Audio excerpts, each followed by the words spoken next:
네, 여러분 압축 강의 마지막 강의 시작해 보도록 하겠습니다. 마지막 단원 행정쟁송에 대해서 우리가 나가고 있고요. 행정소송 시작해서 오늘 행정심판까지 다 마무리를 할 예정입니다. 우리 항당민기 취무부에서 오늘 드디어 이제 지난 시간까지 취소소송이 모두 끝이 났고요. 오늘 무부와 당사자 소송, 또 민중기관 소송 쭉쭉 나가는 시간으로 진행이 될 예정입니다. 417쪽 기타 항고소송에서 무효 등 확인소송으로 바로 들어가 보죠. 사실 이 6단원에서 앞에 취소소송 부분이 출제가 매우 집약적으로 집중이 되어 있고, 이 뒤에 무부 같은 경우는 크게 많이 나오진 않습니다. 그렇기 때문에 무부가 나온다면 그동안 기출이 많이 됐던 부분들 있죠. 그 부분들 위주로 시간이 없다면 그 부분들만 보셔도 되고요. 아직까지 그래도 시간이 많이 없는 편은 아니기 때문에 제가 알려드린 것 플러스 그리고 기존에 나왔던 기출 문제들 보시면은 이 부분에서는 특별히 어려움 없이 다 맞출 수가 있는 부분입니다. 특히나 이제 무부 같은 경우는 취소 소송의 규정이 이 무효 등 확인 소송에서 또는 부작위 위협 확인 소송에서 관련 규정이 준용이 되는지 여부를 중심으로 공부를 하시고, 그러한 문제들만이 거의 출제가 되고 있다라고 여러분들이 생각하시면 됩니다. 자, 무효 등 확인 소송이 뭔지는 여러분들이 알고 계시겠죠. 이런 내용들은 압축 강의에서는 바로바로 넘어가고요. 대상 적격도 똑같이 취소 소송의 규정을 준용하고 있기 때문에 넘어가고, 원고 적격은 다르죠. 왜냐? 취소 소송은 처분의 취소를 원한다면, 무효 등 확인 소송은 무효의 확인을 원하는 그런 법률상 이익이 있는 자이기 때문에 취소를 원하는 자와 무효의 확인을 원하는 자가 다르기 때문에 원고 적격은 규정이 준용되지 않는다라고 보시면 되고요. 협의의 소외 이익에 대해서도 무효 등 확인 소송은 이 보충성을 요구하지 않느냐가 시험에 많이 나오는 편입니다. 보충성이라는 거는 그래, 이 소송 말고 혹시 다른 방법으로 그 문제를 해결할 수 있으면 그 다른 방법으로 해. 이거는 그렇게 해서도 안 되면 이 방법으로 하라는 말이야 라는 의미입니다. 그래서 예전에는 실제로도 무효 등 확인 소송 말고 다른 민사소송이라던가 다른 방법으로 다툴 수 있다면은 무효 등 확인 소송 제기하지 말고 그 방법으로 해결해 라고 해서 보충성을 요구를 했었는데요. 대부분 판례가 이제는 그렇게 할 필요 없이 그러한 방법이 따로 있다 하더라도 무효 등 확인 소송으로 문제를 해결해도 아무 문제가 없다라고 판례가 바뀌었기 때문에 여러분들은 결론만 기억해서 지금은 보충성을 요구하지 않는다. 학설을 요구하지 않는 그 불요설로 과거의 입장이 바뀌었다라는 것만 기억하시면 되고, 대표적인 예가 이제 무효인 조세 부과 처분이 있었는데, 실제로 여러분들이 내가 조세를 냈어요. 세금을 냈어요. 근데 나중에 보니까 그 세금 부과 처분이 무효였단 말이죠. 그럼 여러분들이 원하는 게 뭐예요? 내가 낸 돈을 돌려받고 싶겠죠.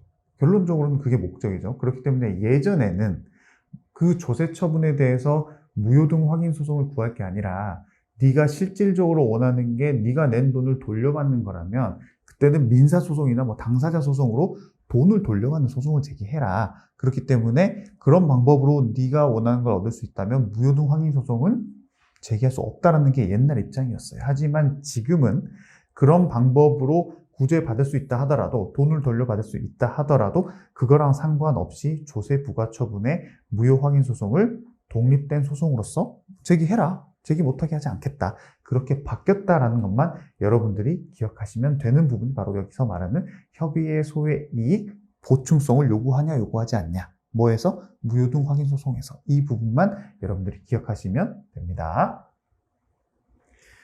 자, 그 다음 여기도 마찬가지예요. 여러분들이 읽어보시면 이런 처분에 대해서 무효를 구할 게 아니라 네가 민사쟁송으로 그거를 네가 원하는 거 얻을 수 있으면 하면 되지 않냐. 그렇기 때문에 예전에는 민사로 가고 무효 등 확인 소송 제기하지 마라 라고 했지만 지금 상관없이 가능하다라는 거 기억하시면 되고요.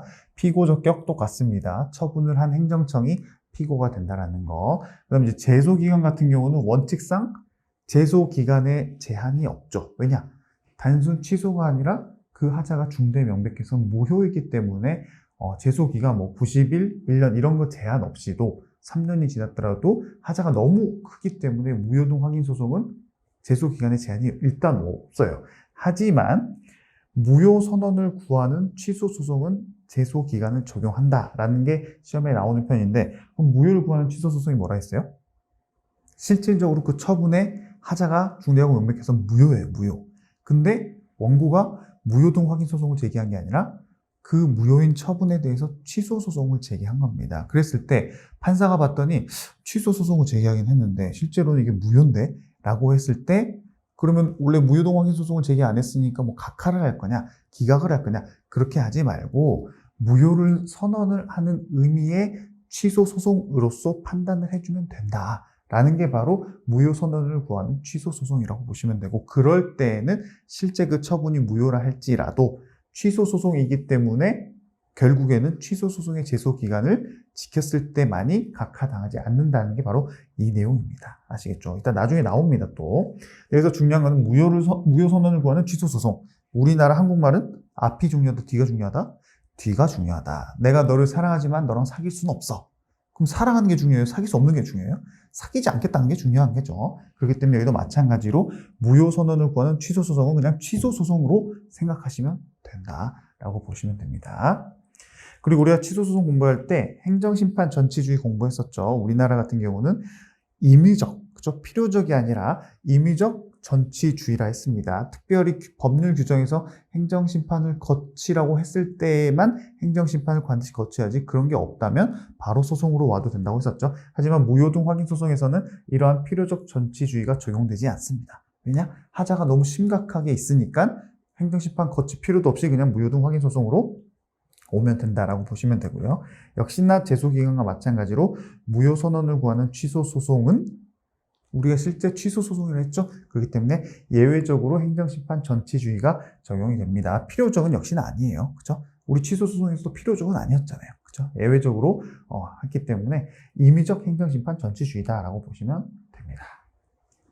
자, 그리고 관련 청구 소송의 이송과 병합은 그 취소 소송 내용을 준용한다. 이 정도만 보시면 되고요. 소외 변경도 마찬가지입니다. 그리고 집행부정지 원칙과 가구제도 마찬가지 규정이 준용이 된다라고 해서, 우리 집행부정지 원칙에 대해서 지난 시간이나 지지난 시간에 배웠지 않습니까? 근데 여기서 또 가르쳐 드릴 필요는 없을 것 같고, 그 다음 이제 가집행, 가처분이 가능하냐라고 했을 때 우리가 당가로 여러 했었죠. 그 당이 뭐예요? 항당 민기할 때 당이죠. 당사자 소송에서는 가처분, 가집행이 가능하지만 취소 소송에서는 가집행, 가처분 안 됐었고, 역시나 마찬가지로 무효등 확인 소송에서도 가처분은 있을 수가 없다라는 것만 기억하시면 됩니다. 직권심리주의도 마찬가지고요. 이제 입증 책임이 취소 소송과 다르죠. 취소 소송 같은 경우는 내가 어떤 처분을 받았는데 이 처분이 위법하다라고 주장하면 행정청이 아닙니다, 저희가 했던 처분은 적법합니다라고 입증하면 되는데, 무효등 확인 소송은 원고가 그 처분에 있어서 처분의 하자가 중대하고 명백하다는 것을 주장하고 입증까지 싹 다 해야지만이 무효등 확인 소송에서 승소할 수가 있습니다. 그게 좀 다르다는 거 기억하시고요. 위법 판단 기준시는 처분시로서 취소 소송과 동일하고, 이런 것들도 특별한 내용은 아니기 때문에 바로바로 넘어가 보도록 하죠. 자, 그 다음 판결의 효력에 대해서 간단하게 보도록 하겠습니다. 역시나 취소 판결의 효력이 그대로 준용된다. 그래서 우리 취소 소송의 판결 뭐뭐 있었죠? 형성력, 기속력, 기판력 이런 거 있었죠. 그런 내용이 여기 나와 있고요. 제3자에게 효력이 미치는 것은 형성력과 기속력, 그리고 기판력 같은 경우는 제3자에게 미치지 않는다는 거 그대로 적용이 되고요. 간접 강제는 준용되지 않습니다. 우리 무간사 X, 부사 X라는 내용으로 제가 예전에 기본 강의 때 열심히 설명드렸었는데, 무효등 확인 판결 같은 경우는 간접 강제가 준용되지 않습니다. 간접 강제가 뭔지에 대해서 여러분들 지난 시간에 배웠었죠? 우리가 취소 소송에서 거부 처분이 취소가 됐으면 당연히 그 거부 처분이 잘못됐다는 거기 때문에 행정청은 재처분 의무가 있는데, 재처분 안 하고 있을 때 그 당사자가 신청해가지고 재처분 해야 되는데 안 하고 있으니까 간접 강제 내려주세요 라고 하면은 그 간접 강제금을, 그쵸? 간접 강제금, 이행금, 돈을 재처분할 때까지 지급하라라는 식으로 하는 제도가 바로 간접 강제라 했는데, 무효등 확인 소송에서는 관련 규정이 취소 소송에 있어서 간접강제 규정을 준용한다라는 내용이 없기 때문에 실제 우리나라 판례에 대해서 재처분 의무는 해야 되지만, 무효동 확인 소송에서 원고가 이겼을 때 해야 되지만 그걸 이행 안 한다고 해서 취소 소송에서 적용되는 간접강제를 여기도 끌고 올 수는 없다라는 게 우리나라 입장입니다. 역시나 사정 판결도 무관사 X죠. 무효동 확인 소송 간접강제, 그 다음 무관사 할 때 사정 판결입니다. X예요. 마지막 무관사 X 사정 판결도 무효동 확인 소송에서는 있을 수가 없다라는 거. 왜냐? 존치시킬 효력이 있는 행정행위 자체가 없다라는 거죠. 왜냐? 무효니까. 그렇죠? 취소 소송 같은 경우는 그 처분이 위법하지만 우리가 공익을 위해서 그대로 유지시키기 위해서 어쩔 수 없이 사정 판결이 필요했잖아요. 근데 무효동 확인 소송은 그럴 만한, 유지를 시킬 만한 처분 자체가 없다. 무효니까, 효력이 없으니까. 그렇기 때문에 사정 판결은 있을 수가 없다는 거. 무관사 X 잘 기억하시고, 이따 부사 X도 보겠습니다. 그다음 마지막 취소 소송의 규정을 준용하는 애들이 뭐가 있는지에 대해서 정리를 해놨는데, 사실 이걸 하나하나 다 암기할 필요는 없다라고 제가 한 번 더 말씀드리고요. 취소 소송과의 관계에 있어서도 이런 것들은 쭉쭉 그냥 넘어가도록 하겠습니다. 그리고 이거 두 개만 좀 살짝 보면요. 무효인 처분인데 취소 소송을 제기했다. 아까 말씀드렸죠. 그게 바로 무효 선언적 의미의 취소 판결이라고 했습니다. 가능하다라는 거고요. 대신에 무효 선언적 의미의 취소기 때문에 취소 소송의 소송 요건을 준수해야지만이 가능하다라는 거 한 번 더 말씀드리고요. 이번에는 반대로 취소 사유가 있는데 무효 확인 소송을 제기했어요. 취소 사유까지밖에 없어요. 하자가 중대하고 명백하지까지는 않아요. 근데 무효동 확인 소송 제기했을 때 어떻게 해야 되냐라고 했을 때, 판례에서는 무효 확인을 구하는 소송에는 취소를 구하는 것도 포함되어 있기 때문에 따로 무효동 확인 소송을 취소 소송으로 바꾸지 않고 소변경 없이 그냥 취소 판결을 해도 아무런 상관이 없다라는 게 우리나라 판례의 입장입니다. 아시겠죠? 이 두 가지 기억하실 필요가 있고요. 시험 종종 나오는 편입니다.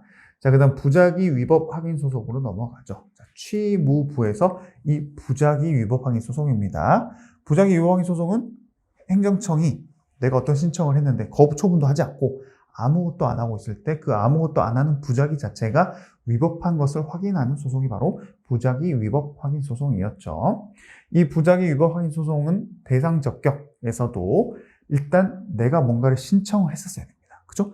내가 신청도 안 하는데 신청을 안 하면 행정청이 나한테 뭔가를 해줄 의무 자체가 없죠. 그죠? 내가 신청을 했죠. 그럼 신청에 대한 답변을 할 의무가 있기 때문에 그걸 안 했을 때 부작위 위법 확인 소송의 대상이 되는 건데, 그럼 내가 하는 신청은 단순히 아무런 능력이나 자격도 없이 신청하는 거는 여기서 해당되진 않고요. 법규상 또는 조리상 신청권이 있음에도 불구하고 신청을 했음에도 불구하고 안 했을 때 그때가 바로 소송의 대상이 된다라고 표현을 하고 있습니다. 대표적인 예들로 이런 판례들이 있어요. 여러분 한번 읽어보시면 다 알 수 있고, 특히 이 판례보다는 이 판례가 좀 더 많이 나옵니다. 이 판례는 앞에서도 많이 봤기 때문에 여러분들이 눈으로 쭉 훑어보는 걸로 넘어가고요.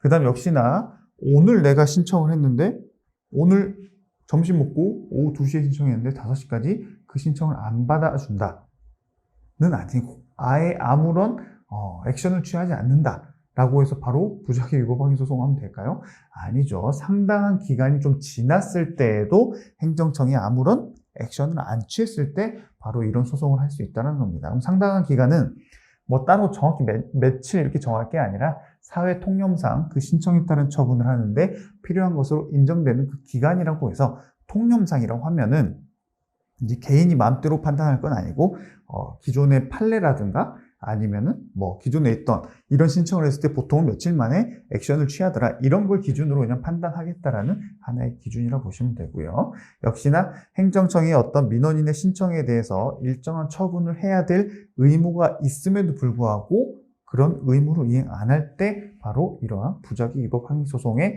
대상이 될 수 있다는 걸 의미합니다. 이런 것들은 너무 쉽기 때문에 시험 거의 안 나와요.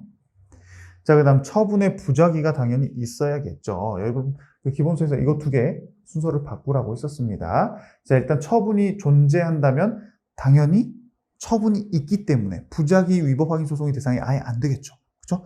부작위 위법 확인 소송은 부작위 처분 자체를 아예 안 했을 때잖아요. 그렇기 때문에 처분이 존재할 때는 부작위 위법 확인 소송이 아니라 취소 소송을 제기해라 라고 해서 검사 임용에서 제외된 자, 그럼 검사로 내가 일하고 싶어서 검사 지원을 했는데 검사 임용에서 제외됐다는 거는 법무부에서 거부했다는 거죠. 너는 검사로 일할 수 없어. 그럼 거부 처분을 한 거죠. 그렇기 때문에 거부 처분 자체가 있기 때문에 이건 부작위 위법 확인 소송이 아니라 거부 처분의 취소 소송으로 가야 된다는 게 여기서 말하는 거고요. 처분이 아닌 행정 입법에 대한 부작위는 과연 부작위 위법 확인 소송이 되냐? 이게 시험에 많이 나옵니다. 우리가 지금 부작위 위법 확인 소송에서 부작위는 처분을 해야 되는데 처분을 안 했을 때죠. 근데 우리가 어떤 부작위라고 하면 뭔가를 해야 되는데 안 했을 때라는 너무 큰 의미로 봐버리면 행정청에서 관련 법 규정인 시행 규칙을 제정해야 되는데 제정을 안 하고 있어요. 뭔가를 해야 되는데 안 하고 있어요. 부작위 자체는 맞아요. 근데 그게 과연 처분의 부작위냐? 시행 규칙을 제정하는 게 처분입니까? 그건 아니죠. 그런 행위 자체를 처분으로 보진 않죠. 그렇기 때문에 우리가 행정입법, 시행규칙을 제정하는 그러한 행정입법을 해야 되는데 안 하고 있는 그런 부작위는 여기서 말하는 처분에 대한 부작위가 아니기 때문에 부작위 위법 확인 소송의 대상이 아니다라는 그 결론 반드시 기억하셔야 됩니다. 아시겠죠? 넘어가고요. 자, 그 다음 여러분들이 쭉쭉 읽어보시면 다 알 수 있는 거기 때문에 제가 판례 설명을 여기서 또 안 해드려도 될 것 같고요. 자, 법령상 행정청에 아무런 처분이 없는 것을 거부 처분으로 간주하는 규정이 있다. 이건 무슨 말이냐면 지금까지 방금까지 공부했던 거는 행정청이 나한테 어떤 처분을 해야 되는데 안 하고 있죠. 그럼 그거는 거부 처분을 한 게 아니죠. 부작위죠. 그렇기 때문에 부작위 위법 확인 소송을 하는데 관련 규정을 봤더니 행정청이 며칠이 지나도 아무런 액션을 취하지 않는 부작위는 거부한 것으로 본다라는 따로 규정이 따로 있다면 실질적으로는 며칠이 지나면 그건 부작위가 아니라 거부 처분을 한 게 돼버리죠. 그럴 때는 거부 처분 취소 소송을 제기해야 된다. 부작위 위법 확인 소송이 아니라 그렇게 풀어나간다는 규정이 있고 이거는 7급에서 한번 나온 적이 있습니다. 그다음 원고 적격도 역시 준용하지 않아요. 왜냐하면 우리가 취소 소송 같은 경우는 처분의 취소를 구하는 사람인데 여기는 부작위 위법의 확인을 구하는 사람이기 때문에 원고 적격이 다르다는 거고요. 처분의 신청을 한 자 같은 경우는 이 신청권 자체를 부작위의 개념 요소이자 원고 적격의 요소로 보고 있다는 게 아주 이론적인 내용인데요. 실질적으로 원고 적격이 인정이 되면은 이제 뭐 대상 적격도 인정되고 뭐 이런 개념이긴 합니다. 근데 여기서 말하고 보면은 아까 우리가 신청권, 우리 법률상, 조리상 신청권이 있는 사람일 때 그런 사람이 신청을 했을 때 부작위를 하게 되면은 아까 대상 적격이 있다고 봤었죠. 그 개념이랑 여기서 말하는 원고 적격이랑 비슷하게 개념이 겹친다는 의미로 보시면 됩니다. 그래서 여기서는 우리나라 판례는 그 신청권을 부작위의 개념 요소죠. 아까 우리 대상 적격에서 부작위가 되려면 신청 권리가 있어야 된다고 했잖아요. 그 부작위의 개념 요소이자 또 원고가 신청권을 갖고 있는 사람이기 때문에 원고 적격의 요소로도 중복적으로 보고 있다라는 그런 개념만 기억하시면 되고요. 시험에 많이 나오지는 않습니다만 이 문구 자체만 기억하시면 됩니다. 그 다음에 협의의 소의 이익은 어떻게 되냐라고 했을 때 당연히 중간에 소의 이익이 없어져 버리면 소는 각하가 되겠죠. 소의 이익이 필요하기 때문에 소송 중에 행정청이 갑자기 부작위를 계속 유지하는 게 아니라 거부 처분을 한다거나 아니면 어떤 신청에 대한 처분을 해줬다거나 그렇게 해서 부작위 상태가 해소가 되면은 그럴 때는 더 이상 소의 이익이 특히 이거는 부작위 위법 확인 소송이기 때문에 확인의 이익이 없어져서 각하가 된다라는 거 여러분들이 이론적으로만 잘 기억하시면 됩니다. 자, 그다음 피고 적격 역시나 행정청이기 때문에 똑같고요. 제소기간 같은 경우는 규정상 준용하나 원칙상 부작위 상태가 계속되는 한 제소기간에 제한이 없다라고 해서 실제 행정소송법을 찾아보면 부작위 위법 확인 소송 관련된 규정 중에 제소기간에 대해서 취소소송의 제소기간 규정을 준용하게 되어 있습니다. 근데 우리가 좀 의아하죠. 부작위 위법 확인 소송은 처분 자체가 없는 건데 어떻게 취소소송의 제소기간을 준용할 수가 있냐. 취소소송 같은 경우는 처분이 있음을 안 날로부터 90일, 처분이 있었던 날로부터 1년이잖아요. 처분이 없잖아요. 그래서 우리나라 판례는 어떻게 판단한다? 행정심판을 거치지 않은 상태에서는 처분 자체가 없기 때문에 제소기간에 제한이 없지만 만약에 이 부작위 위법한 내용에 대해서 행정심판을 거쳤다면 행정심판을 거치면 뭐가 나와요? 재결이 나오죠. 그럼 재결이 있었던 날로부터 90일 내에 부작위 위법 항의 소송을 제기하라는 의미에서 관련 규정이 취소소송의 제소기간 규정을 준용하고 있는 것이다 라고 법원이 판단을 하고 있습니다. 그렇기 때문에 이것도 시험에 종종 나오고 있고요. 행정심판 전치주의는 준용하고 있다라고 해서 아까 우리 무효확인소송이랑 좀 다르죠. 그 내용만 여러분들이 비교하시면 됩니다. 그 다음 이런 절차 같은 경우는 특별히 중요하진 않고요. 집행정지 같은 경우는 준용되지는 않습니다. 왜냐하면 부작위를 지금 구하려고 하죠. 부작위. 근데 부작위 자체가 위법한데 그거를 내가 집행정지한다? 부작위를 집행정지할 수가 있습니까, 여러분? 아무것도 안 하고 있는 사람에게 또 집행정지한다?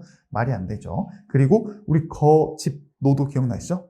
거부 처분에 대한 집행정지도 안 된다. 그죠? 왜냐? 기억나세요? 397조에서 봤죠?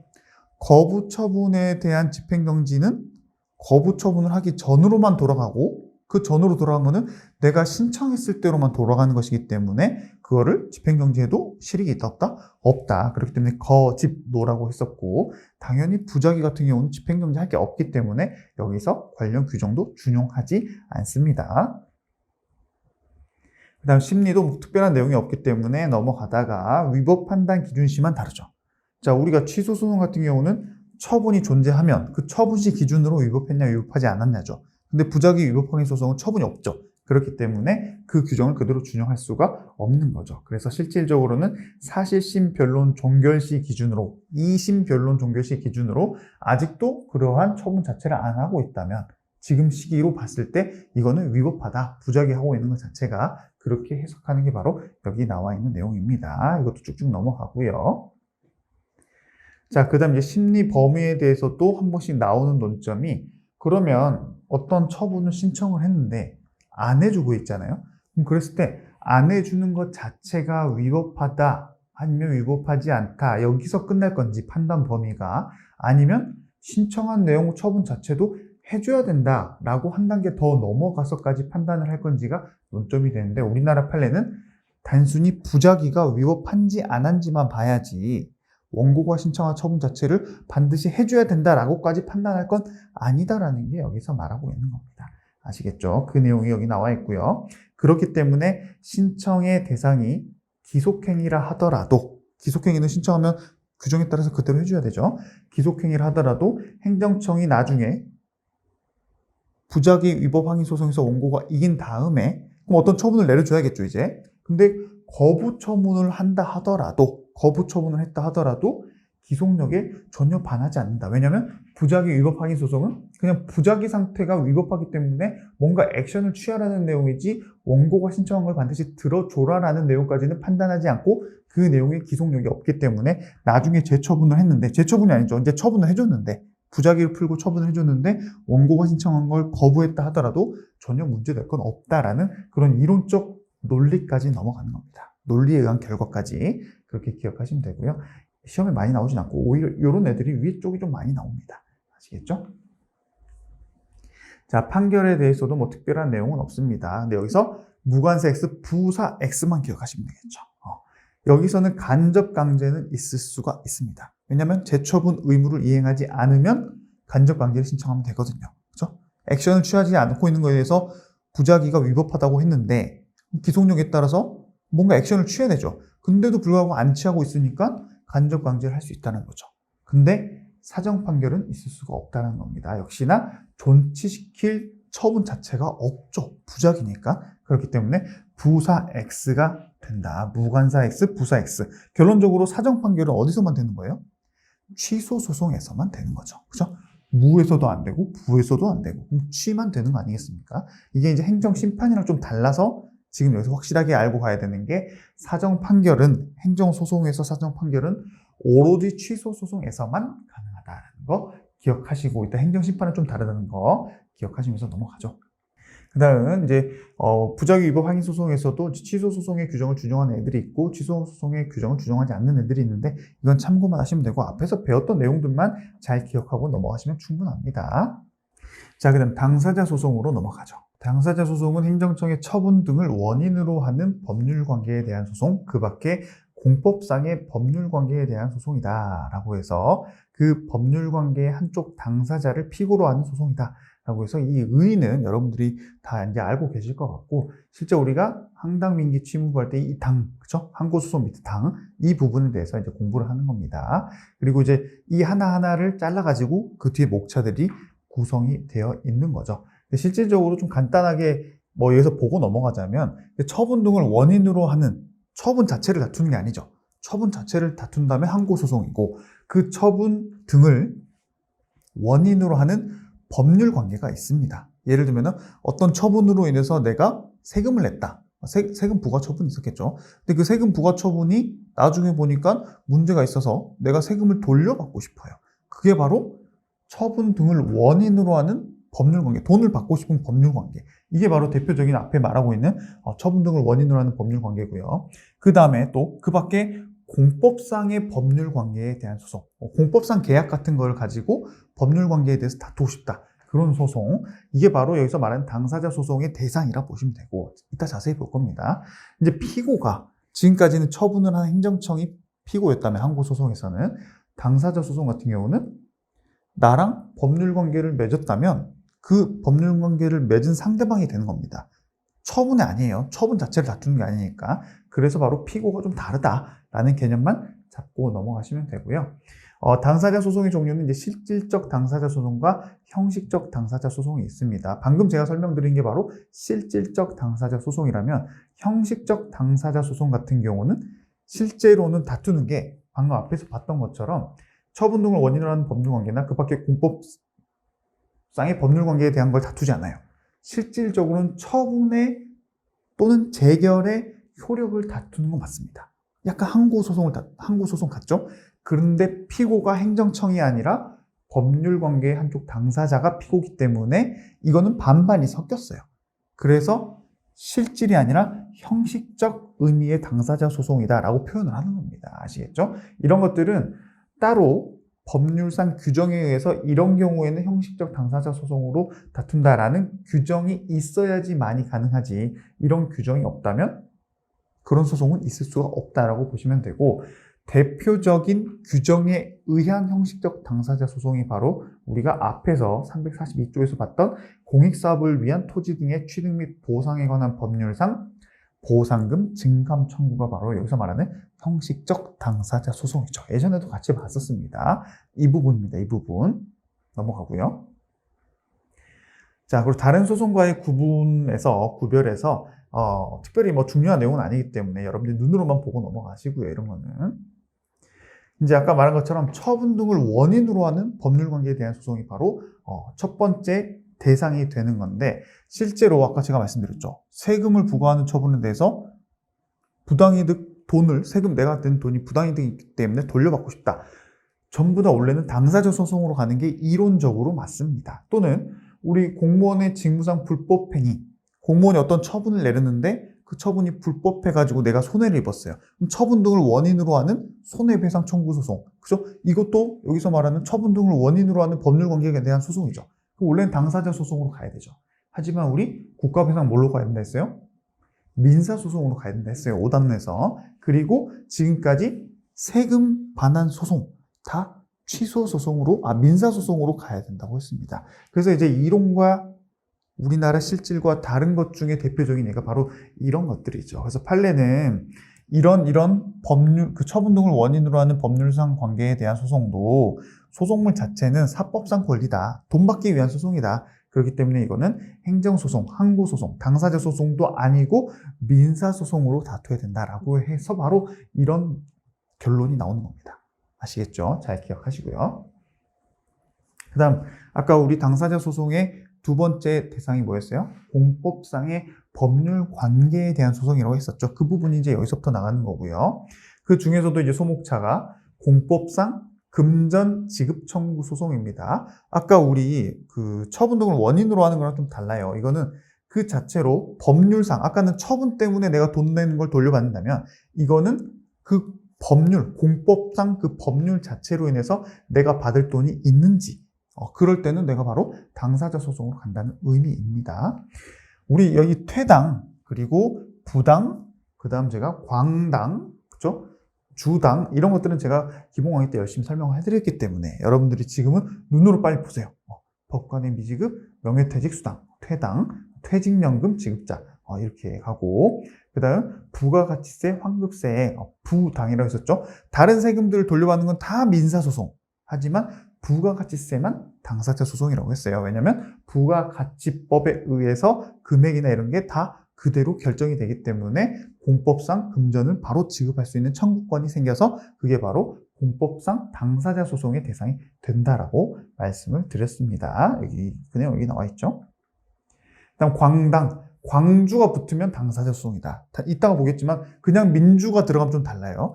광당, 광주 민주가 들어가면 당사자 소송이다. 그다음 주당, 주거 이전비 보상 청구 소송도 당사자 소송입니다. 밑에 하구편 손보 기억나세요? 우리 손실보상에서 원래는 손실보상도 다 민사소송으로 갔었는데 최근에는 당사자 소송으로 보는 판례들이 나타나고 하구편 손보, 농손보, 관어손보, 사패손보 이렇게 제가 했었죠. 그래서 농화관사로 암기하라고 했었잖아요. 이 내용이 여기서 말하는 당사자 소송의 대표적인 예라고 보시면 됩니다. 여기 쭉쭉 나와 있죠? 넘어가고요. 퇴당 한 번 더 나옵니다. 퇴당 아시겠죠? 그 다음에 이번에는 이 공법상에 의해서 내가 지급 청구권이랑 좀 유사한데요.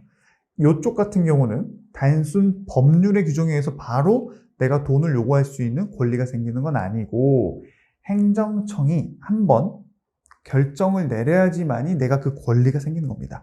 법률의 규정에 의해서 직접 생긴다면 앞에서 봤던 당사자 소송이고 법률의 규정에 직접 생기지 않고 행정청이 그래 돈 줄게, 돈 안 줘 이런 결정을 해야지만이 내가 받을 권리라든가 아니면 거부 처분이 돼서 내가 취소 소송으로 다퉈야 되는 애들이 바로 이런 것들이죠. 아까 광주 민주화 들어가면은 광당이었습니다만은 그냥 민주화 운동으로 바로 들어가면 이거는 항고 소송으로 다퉈야 되는 겁니다. 아시겠죠? 이렇게 쭉쭉 넘어가고요. 제가 앞에서 많이 설명해드렸기 때문에 이거는 제가 하나하나씩 보고 설명을 드리지는 않겠습니다. 특히 4번 같은 경우 최신 기출에서도 나왔고 제가 봤을 때는 이런 4번 같은 판례도 좀 더 나올 수가 있어요. 이따 OX 문제에서 같이 볼 건데 이 판결 요지의 앞부분과 뒷부분을 반드시 여러분들이 구분하시면서 암기를 하시라는 말씀을 한 번 더 드립니다. 제가 기본 강의 때 열심히 설명드렸기 때문에 판례 자체를 설명해 드리진 않겠어요. 여러분들이 이렇게 구분해서 결론을 잘 기억하시고요. 자, 그 다음 이제 공법상 계약에 의해서 내가 어떤 권리가 침탈당했다. 역시나 당사자 소송입니다. 대표적인 예가 바로 서울특별시 무용단 단원의 위촉 또는 해촉.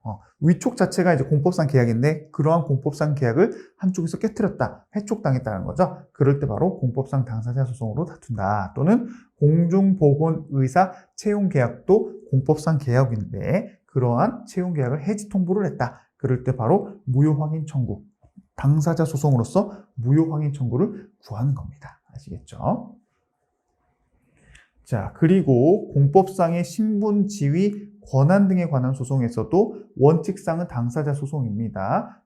조합, 총회 결의의 효력을 다툰다거나 물론 이제 이 두 가지는 좀 구분할 필요가 있어요, 여러분. 그렇죠?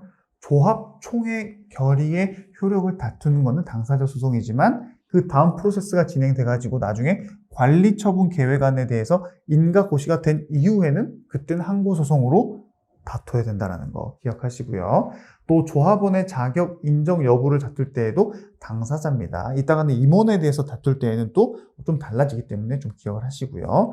이런 것들도 여러분들 눈으로 쭉쭉 보고 넘어가시면 되고요.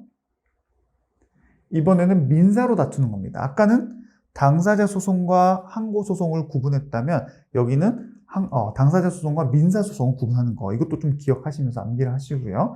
자, 간부들 같은 경우 그렇죠? 재개발조합과 조합장, 그다음 조합 임원 사이의 선임 해임 등 조합장 또는 조합 임원의 지위를 다툴 때에는 민사로 다투고요. 아까 우리 앞에서 봤던 조합원의 지위를 다투는 거, 자격을 다투는 거 이거는 당사자입니다. 아시겠죠? 구분하시고요. 이것도 제가 키워드로 말씀드렸죠. 자원회수시설 사법상 계약이기 때문에 민사소송으로 간다.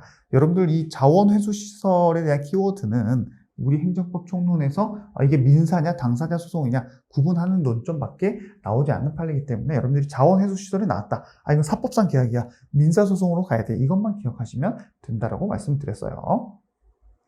자, 그리고 이제 당사자 소송의 요건에 대해서 중요한 내용만 쭉쭉 보고 바로바로 넘어간다면 피고가 다르다 했었죠? 행정청이 아니라 국가나 공공단체 그 밖의 권리 주체가 피고가 되는 거고요. 제소기간에 있어서도 법령에 따로 제소기간이 정해져 있다면은 그대로 지키되 그런 내용이 없다면 공법상 권리가 소멸되지 않는 한 제한 없이 제기할 수 있다는 게 이제 항고소송, 취소소송이랑 좀 다르다는 내용이고요. 행정심판도 거칠 필요가 없습니다. 전치주의도 규정되지도 않아요. 그렇게 쭉쭉 넘어가고요. 그 다음 집행정지도 준용되지 않습니다. 그렇기 때문에 바로 단가가 나오는 거죠. 그죠? 가처분, 가집행이 가능한 이유가 집행정지 제도가 준용되지 않기 때문에 민사집행법이나 민사소송법상 그죠? 가가 들어가면 무조건 당사자 소송에서 되는구나 라고 기억하시면 되세요. 이런 것들 이제 생략해도 되고요. 자, 다음 당사자 소송의 심리 및 판결 같은 경우는 심리는 준용한다만 보시면 되시고 판결의 종류는 취소소송과 동일합니다. 각하, 기각, 인용 이렇게 가는 거고요.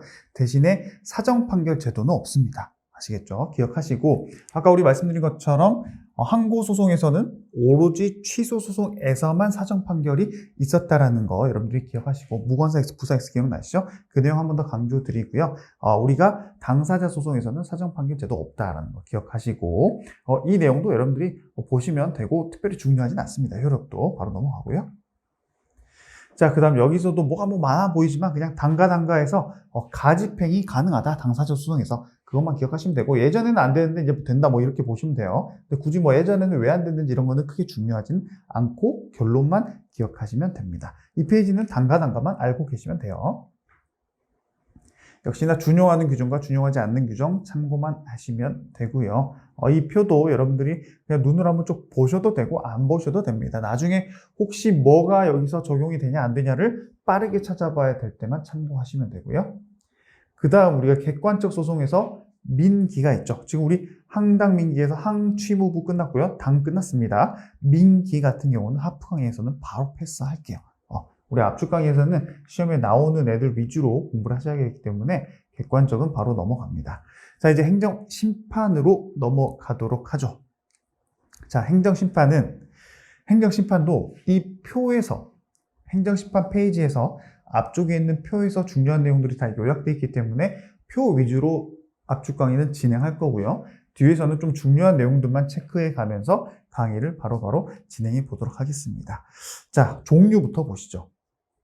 행정소송은 항고소송에서 취무부였습니다. 그렇죠? 취무부. 근데 행정심판은 취무의입니다. 의무이행 심판이에요. 부작위 위법 항의 심판은 없습니다. 취무의입니다. 잘 기억하십시오. 그래서 이렇게 취무의로 나눠진다는 거 기억하시고, 자, 대상 자체도 행정소송은 위법한 처분만이 문제가 됐거나 또는 부작위가 문제가 됐다면 행정심판은 위법하거나 부당한 것도 가능합니다. 사실 위법이 좀 더 잘못된 거고요. 부당은 좀 덜 잘못된 건데 행정심판에서는 부당까지도 판단을 한다라는 그 개념으로 가져가시면 되고요. 거부처분 같은 경우는 행정소송에서는 취무에서만 거부처분을 다룰 수가 있었죠. 왜냐? 부작위 위법행위 소송은 아무것도 안 해야 되죠. 부작위죠. 처분이 있다는 거잖아요. 그래서 취무만 다퉜다면 행정심판에서는 부작위 위법행위 심판이 없습니다. 그렇기 때문에 취무의 전부 다 거부처분의 대상이 된다는 것 잘 기억하십시오. 그 다음 이거 쭉쭉 넘어가고 마지막 적극적 변경은 행정소송 같은 경우는 기본적으로 그 처분에 문제가 있으면 처분을 취소만 했지 그 처분을 법원에서 판사님들이 마음대로 바꿀 수가 있어요? 없죠. 근데 행정심판위원회는 행정기관에 해당하다 보니까 적극적으로 처분을 바꿔버리는 것도 가능하다라는 그런 차이가 있다는 거 기억하시고요. 제소기간 같은 경우도 이제 90일 1년이었다면 90일 180일로 좀 짧아집니다. 있었던 날 같은 경우는 90일은 똑같고요.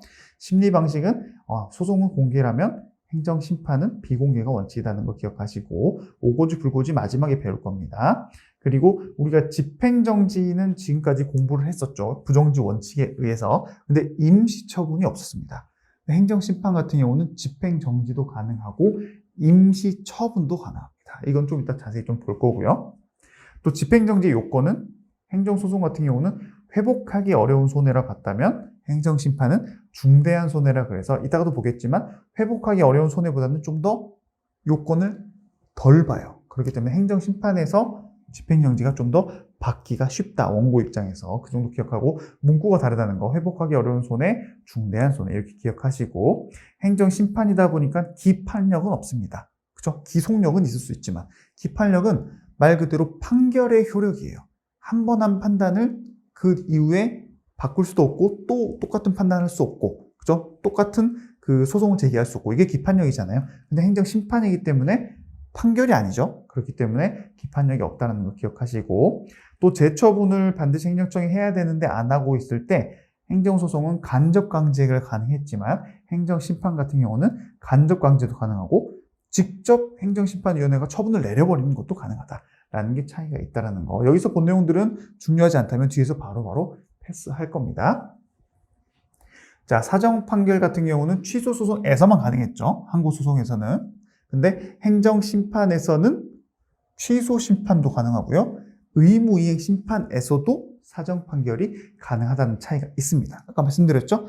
취만 가능했다면 저기는 취의에서 사정판결이 가능하다. 사정재결이죠. 저쪽이니까. 잘 기억하시고. 자, 그 다음 쭉쭉 넘어가시면 되고요. 큰 내용은 없기 때문에 넘어가도록 하죠. 자, 이의신청이랑 행정심판 구분하는 거는 바로 패스하도록 하겠습니다. 그 다음 행정심판법에서도 행정심판의 종류 취무의의가 있다는 거 바로바로 넘어가고요. 아까 앞에서 봤으니까.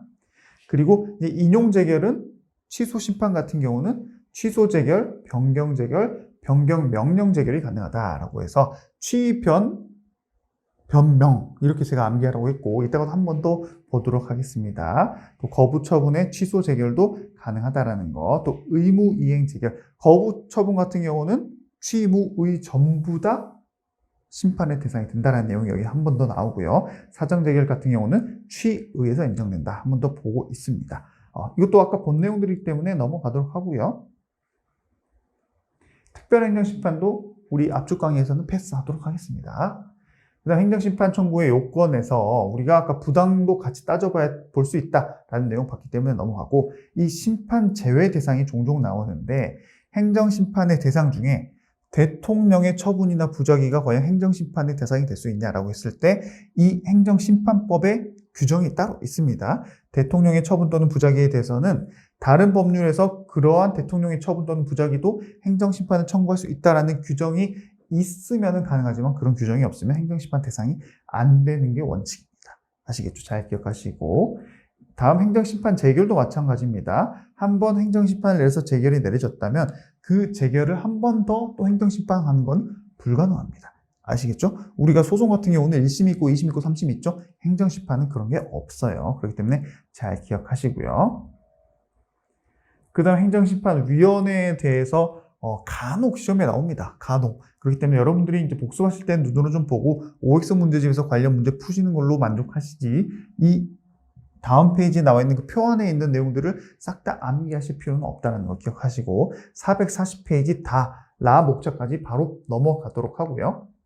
다음 마 심판 청구의 기간 아까 앞에서 봤죠? 90일 1년이 아니라 90일 180이라는 거 잘 기억하시고 부작위에 대한 의무이행 심판 청구 또는 무효등 확인 심판에서는 청구 기간에 제한이 없다는 거 기억하시고요. 거부 처분에 대한 의무이행 심판 청구에는 청구 기간에 제한이 있습니다. 왜냐하면 거부 처분 자체가 있으니까요. 그 다음 이런 내용들은 바로바로 패스하도록 하고요. 그렇죠? 90일, 180일 넘어갑니다. 이것도. 그 다음 본안 판단도 별 내용이 없기 때문에 여러분들이 눈으로 그냥 쭉쭉 넘어가시는 걸로 보고요. 이 불이익 변경 금지 원칙이라는 것도 우리 앞에서 본 적이 있습니다. 원고가 내가 받은 처분에 대해서 행정심판을 제기했을 때 내가 지금 받았던 처분보다 더 나에게 불리한 재결이 있으면 되겠어요? 그럼 무소속 행정심판 제기 자체를 못하겠죠. 그렇게 하면 안 된다라는 게 여기 나와 있는 게 바로 불이익 변경 금지 원칙입니다. 불변 금이라고 보통 표현을 하죠. 그런 내용이 들어있고요. 자, 심리의 방식도 뭐 다 넘어갈게요. 별로 특별한 내용은 없습니다. 아까 봤던 비공개주의라는 거 이런 것만 참고하시면 되고요. 그 다음 이것도 다 행정심판에서, 행정소송에서 다 봤던 내용들, 또 처분사유의 추가 변경도 우리 취소소송에서 봤었죠. 기사동의라 그래서 기본적 사실관계의 동일성이 인정이 된다면은 그 심판하는 동안에 처분사유를 추가하거나 처분사유를 변경하거나 가능하다는 거 기억하시면 되고요. 다음 가구제 제도에 대해서도 우리 아까 앞에 집행정지 요건이 다르다고 했었죠. 뭐가 있어요? 행정소송법은 회복하기 어려운 손해라면 행정심판에서는 중대한 손해라는 거 한 번 더 강조드리면서 넘어가고요. 이제 임시처분이 소송에 없는 게 이제 새로 우리가 공부를 하는 거죠. 임시처분 같은 경우는 처분이나 부작위에 대해서 임시적으로 일단 지위를 설정시켜 준다고 보시면 되는데, 이것도 역시나 앞에서 봤던 집행정지랑 의미는 비슷합니다. 지금 본안 심판이 끝나려면 시간이 좀 걸리니까 그 전에 어떤 임시적인 처분을 해달라라는 내용인데요. 역시나 직권으로 할 수도 있고요. 당사자의 신청에 의해서도 가능합니다. 근데 여기서 중요한 거는 이겁니다. 이 집행정지가 있고 임시처분이 있죠. 이 두 가지가 바로 본안 심판 결과가 나오기 전에 당장 내가 급하니까 신청할 수 있는 제도잖아요. 그죠? 집행정지도 그렇고 임시처분도 그렇고. 근데 이 두 개 다 가능하냐? 아닙니다. 집행정지로 네가 지금 급박한 상황을 당장 해결할 수 있다면 그걸로 끝나야지 임시처분을 구하려고 하면 안 된다라고 해서 집행정지로 가능하다면 임시처분은 안 된다. 이거 결론만 기억하시면 됩니다. 아시겠죠? 자, 재결에 대한 내용들이 나오고 있습니다. 우리 재결 같은 경우는 행정심판의 대상 안 된다 했죠. 왜냐면 행정심판 한 번 하면 끝이라 했어요. 근데 행정심판에 대해서 소송을 제기하려면 어떻게 된다 했어요? 그 행정심판 자체에 고유한 위법이 있을 때만 소송이 대상이 되지 아니라면 원처분이 된다고 했습니다. 행정소송으로 넘어갈 때. 아시겠죠? 그게 바로 원처분주의였고요. 그 다음 이제 절차는 바로바로 넘어가죠. 그죠? 이런 것들도 뭐 특별한 내용은 없기 때문에 넘어가고요. 재결의 종류 뭐 각하, 기각 있는데 이제 사정 재결에 대해서 우리 사정 판결이랑 좀 구분할 필요가 있다라고 한 번 더 말씀드리고요. 취의에서 가능합니다. 그죠? 무효등 확인 심판에서는 안 돼요. 소송은 취소 소송에서만 가능했고 심판에서는 취의에서 가능하다. 뭐가? 사정 재결이. 제가 오늘 여러 번 강조드리고 있기 때문에 제가 봤을 때 올해 시험에서도 충분히 나올 수가 있습니다. 잘 기억하시고요. 그다음 취소 심판 아까 말씀드린 것처럼 변명 재결이 가능하다는 거. 예전에는 뭐 다른 것도 있었는데 그건 지금 없다. 그런 거 기억하지 마시고 그냥 취소 재결, 변경 재결, 변경 명령 재결만 가능하다. 물론 앞에 처분이라는 이름이 붙습니다만은 그건 기본적으로 기억하시고 변명으로 기억하시고요. 이런 내용들을 바로바로 넘어가죠. 그다음 재결의 효력에 대해서 기속력이 있다는 건데 우리 취소 소송에서 그죠? 취무부할 때 취소 소송에서 기속력에 대해서 공부했기 때문에 그 내용들이 여기서 역시나 반복되고 있고요. 쭉쭉 넘어갑니다. 역시나 기사동 그때 공부했던 내용, 취소 소송에서 공부했던 내용 그대로 나오고요.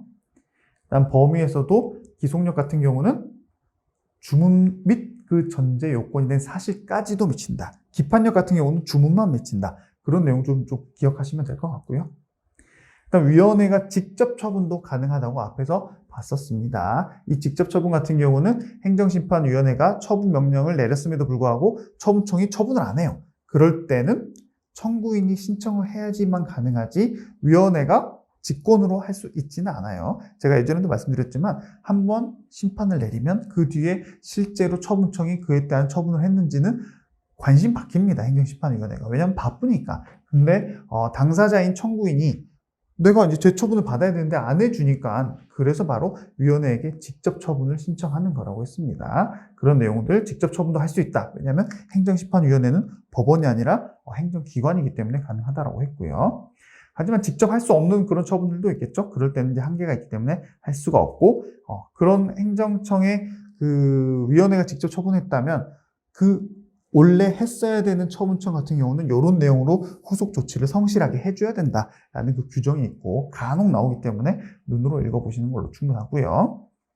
그다음 간접강제에 대해서도 우리가 다 배웠던 내용이기 때문에 여기는 넘어가도록 하죠. 여러분 쭉쭉 넘어갈게요.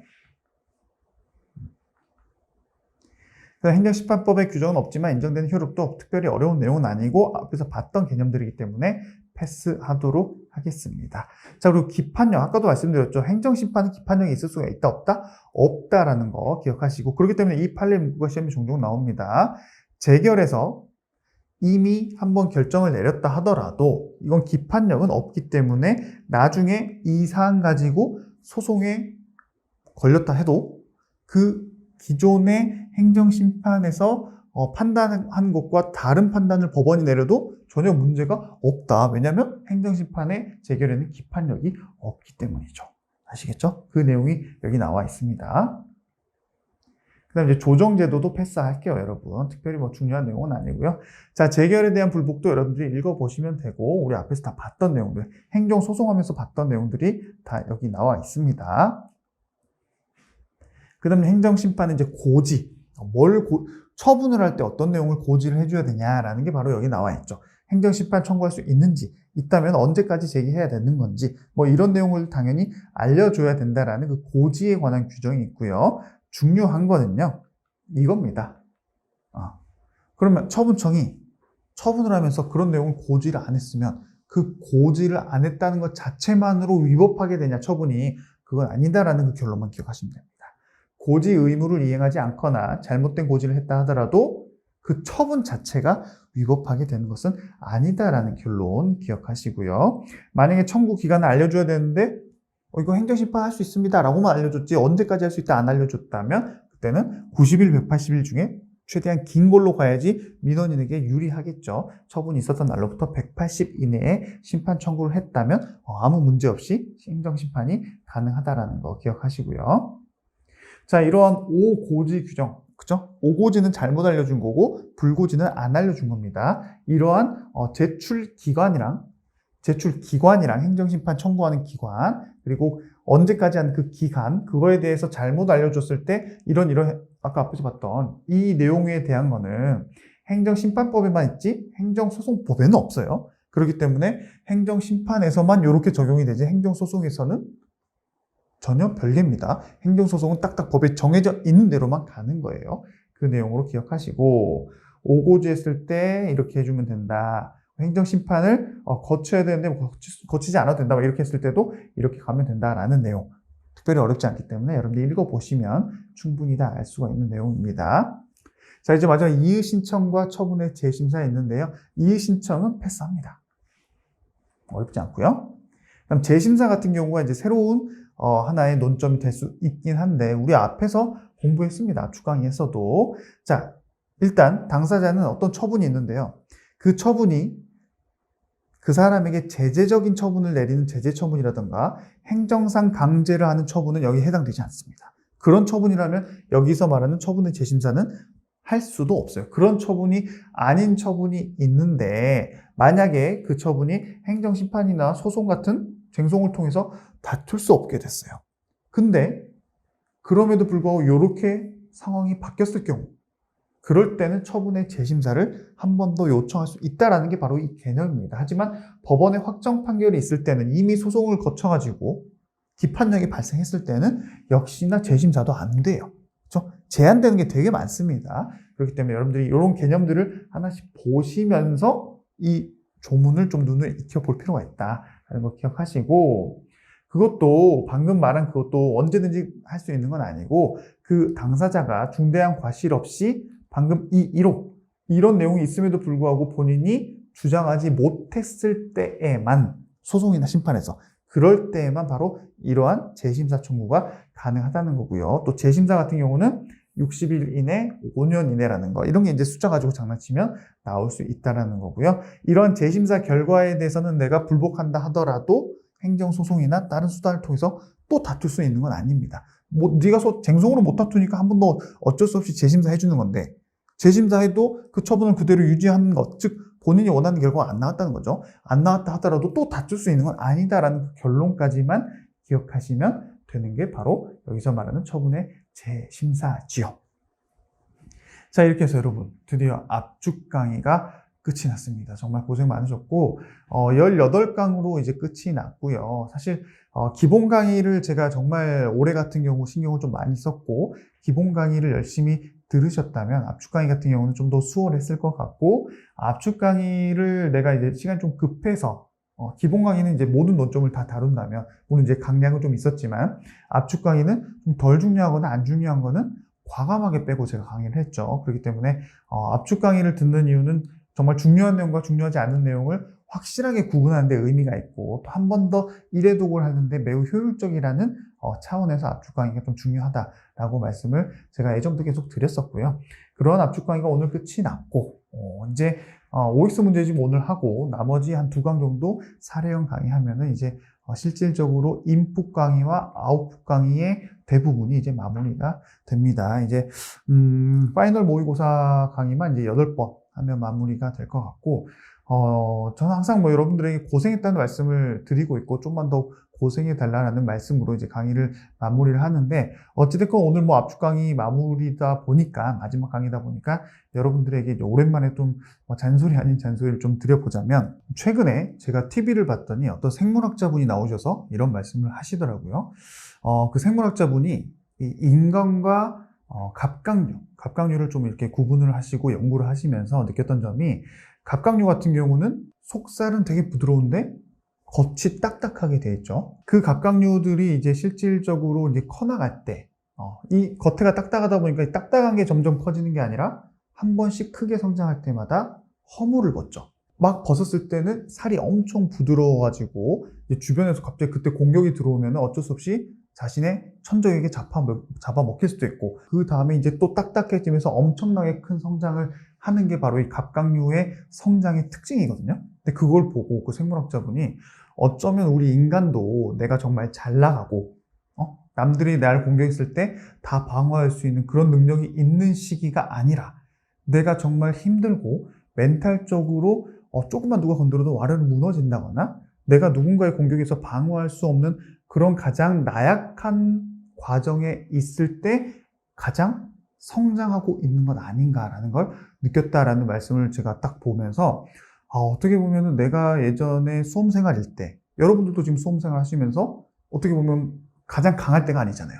가장 나약할 수 있고, 누군가 공격했을 때 여러분들이 뭐 막을 수 있는 방어력이 있는 것도 아니고, 그런 여러분들의 그 지금 이 시기가 우리도 모르게 성장하고 있는 시기라는 좀 생각이 들었어요. 그래서 여러분들이 지금 좀 힘들고, 누가 좀 뭐라 하면은 되게 좀 기분 많이 나쁘고, 또 괜히 하루가 좀 찝찝하고, 그렇다 하더라도 그런 생활이 여러분들이 인생에 있어서 가장 내면적으로, 인생적으로 성장하고 있는 시기다라는 마음으로 힘듦을 좀 견뎌내셨으면 하는 바람으로 제가 이 말씀을 좀 드리고, 실제 그래요. 저는 이제 뭐 시험 공부를 하고 시험에서 합격을 하고 사회생활을 해보니까, 지금은 예전에 내가 이제 수험 공부를 할 때에는 뭐 보통 1년, 2년 뭐 이렇게 공부하지 않습니까? 그 1, 2년 동안 내 자신을 돌이켜본다거나 조용히 앉아서 뭔가를 할 수 있는 오랜 기간을, 1, 2년이라는 기간을 할 수 있는 기회가 없습니다.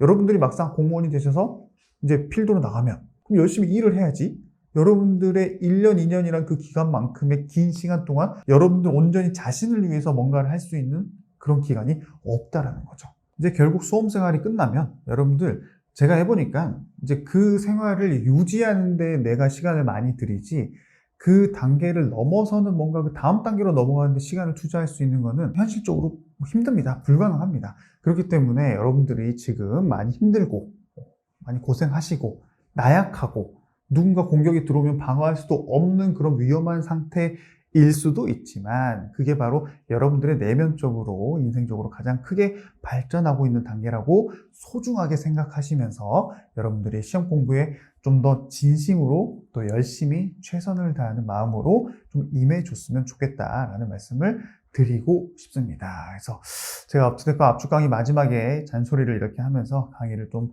마무리해 보도록 하겠습니다. 여러분 진짜 고생 많으셨고요. 저는 앞으로도 남은 강의들 더욱더 좋고 쉬운 강의로 여러분들을 찾아뵙도록 하겠습니다. 여러분 감사합니다.